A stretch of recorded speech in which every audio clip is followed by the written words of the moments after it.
안녕하세요. 허브경제TV입니다. 오늘 볼 종목은요, 레오캠바이오라는 종목을 좀 보도록 하겠습니다. 우리 다들 알고 있습니다. ADC 플랫폼을 갖고 있는 기술을 갖고 있는 회사다 라는 부분이겠죠. 왼쪽에 보시면은요, 허브경제TV 공식 채널이라고 해서 저희가 운영하고 있는 이런 채널이 있는데 장중에 도움이 될 겁니다. 어떤 이슈가 나오면은 그 이슈에 대해서 깔끔하게 정리해드리고 있으니까 참고해 주시면 될 것 같고요. 오늘 윤석열 대선 후보가 당선인이 됐습니다. 그러면서 이재명 관련된 종목들이 쫙 밀려서 좀 안타까운 부분이고요. 윤석열 대선 후보 관련된 종목들은 올라갔기 때문에 그쪽 입장에서는 또 좋은 거겠죠. 그래서 어떤 주가를 갖고 있느냐, 어떤 주식을 갖고 있었느냐에 따라서 아무래도 좀 투자자들이 희비가 좀 엇갈리지 않았을까라고 생각을 합니다. 일단 전체적으로 대선 관련된 종목은 건드리는 게 아니죠. 예, 그렇게 좀 봐주시면 되겠고, 여러 가지 이슈들 깔끔하게 정리해놨으니까 도움이 될 거다라고 좀 말씀을 드리겠고요. 저희가 이제 무료 체험을 진행을 하고 있는데 3기를 지금 진행하고 있습니다. 그래서 4기 저희가 모시고 있습니다. 이거는 선착순일 수밖에 없어요. 저희가 이제 VIP 회원님들은 A라는 종목이 나가고 무료 회원님들은 B라는 종목이 나가는 이런 게 아니라 똑같은 A라는 종목이 얼마의 매수, 얼마의 매도 동일한 관점으로 나가다 보니까 저희가 무료 체험하시는 분들 100명, 200명까지는 좀 컨트롤이 어렵습니다.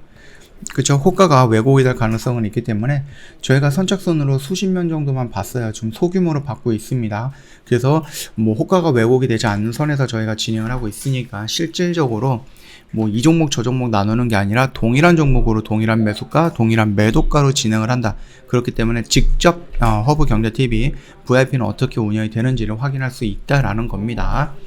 자, 이런 관점에서 저희가 좀 선착순으로 받고 있으니까 미리미리 신청해 놓으시라라고 좀 말씀을 드리겠고, 카톡이 편하시죠? HERB에2019에요. 이거 입력을 하셔갖고요, 카톡 친구 추가하신 다음에 저희한테 문의 남겨주시면 자세하게 설명해 드리겠다라고 좀 말씀드리겠습니다. 글로벌서 지난달 기술 이전했던 금액이 4조다라고 보네요. ADC 항암제, 그래서 국내 주목 기업 업체는 무엇인가 라고 좀 얘기가 나오고 있는데, 우리나라 여러 가지 회사들이 있겠지만 그럼에도 불구하고 가장 눈에 띄고 또는 자주 언급되고 있는 회사는 어디예요? 레오캠바이오입니다. 더군다나 미국 암 연구 학회 ADC 관련 내용을 발표할 겁니다. 그렇기 때문에 어느 정도 스케줄은 잡혀 있는 종목이겠죠. 대표적인 국내 ADC 기술 업체로 개선된 링커 기술인 콘주어를 보유 중이다.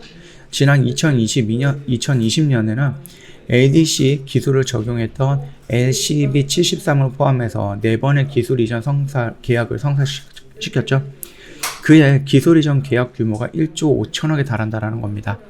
미국 암 연구 학회에서는요, TROP2를 타겟으로 해갖고 ADC 후보 물질 LCB84 전위상 결과를 최초로 공개하게 되는데, 이거 같은 경우는 3중 음성 유방암, 그 다음 비서세포 폐암이라든지 방광암, 췌장암 등 고형암 세포 표면에 과발현하는 단백질이다라고 합니다. 그러나 길리어드 사이언스의 트로델비에 이외에도 상용화된 치료제가 없을 정도로 TROP2는 타켓으로 하는 항암제 개발은 좀 어렵다라는 거죠. 그래서 이 파이프라인의 잠재적 가치는 굉장히 높습니다. 다이이치상교는 지난 2020년 ADC 후보 물질 DS1062를 아스트라제네카에 무려 6조 5천억 정도의 기술 이전을 했고요. 트로델비도 본래 이뮤 노메딕스가 개발한 것으로 길리어드 사이에 28조 원의 인수를 했다라고 합니다. 그 정도로 굉장히 시장의 가치는 있다라는 건데, 만약에 다음 달에 열리는 암 학회에서 LCB84가 자사에서 임상을 개시하고 기술 이전할 경우 그 가치는 매우 높을 것으로 예상을 하고 있습니다. 그래서 다음 달에 나오는 그 암 학회에서 긍정적인 그 결과 발표가 나오면은 정말 좋겠죠. 네, 그때는 메가급 계약이 좀 나오지 않을까라고 생각을 합니다. 자, 그러면서 지금 차트의 모습을 보면 여전히 박스권 아래에 있어요. 저점이 조금씩 낮아지고 있는 부분이겠지만은 여기서 좀 올라간다라고 했을 때는 우리가 요 라인까지는 올라갈 가능성이 높다라고 좀 보시면 될 것 같고, 다만 우리가 좀 크게 본다라고 하면 이런 박스권의 상단 구간이 여기 라인, 그리고 한 하반기인가 그 정도 된다라고 하면 중국 보순제약에서 우리가 지금 방금 얘기했던 TROP 2. 이거 말고 다른 기술 이전했던 부분에 대해서 임상 1상에 대한 어떤 결과 발표가 나올 거예요. 거기에서 긍정적인 멘트가 나온다라고 했을 때 ADC 플랫폼 기술력을 인정받은 레오켄 바이오는 다시 한번 레벨업을 할 거다. 가치가 그렇게 생각을 한다라고 하면은 여기서 보여줬던 1층의 레벨이 2층으로 넘어가는 이런 모습을 올해 안으로 볼 수 있다고 생각을 합니다. 그래서 충분히 반등이 나올 때 이 라인 구간까지는 무난하게 올라가면서 여기에서 이슈가 나오는 것을 보고 돌파하는 모습 연출될 가능성 높다. 이렇게 좀 판단을 하고 있고요. 레오켄 바이오는요, 뭐 임상까지 진행을 하거나 아니면은 임상 이전까지 진행을 하고 거기서 이제 단순하게 기술 이전만 하는 그런 방법으로도 파이프라인을 넓혀 나가겠다라고 얘기를 했으니까 우리가 충분히 기대해 볼 만하다라고 생각을 하시면 될 것 같습니다.